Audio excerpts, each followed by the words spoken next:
got soul.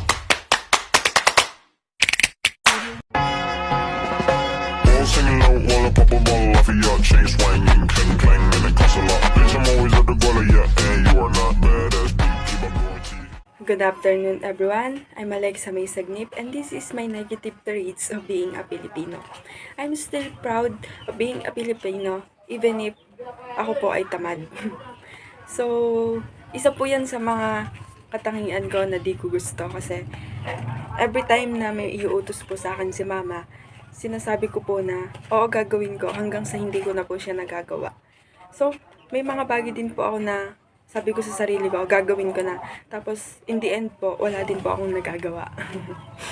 So, I am still proud of being a Filipino even if ako po ay umaalis kahit di pinapayagan.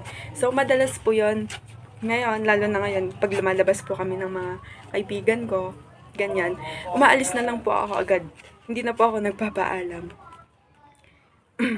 So, I am still proud of being a Filipino even if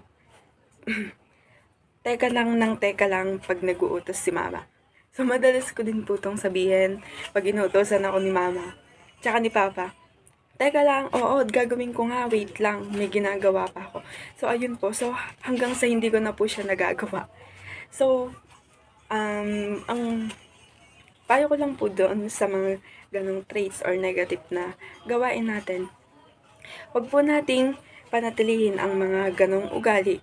Kasi po, baka pwede na po natin yung makasanayan hanggang sa hindi na po natin matanggal.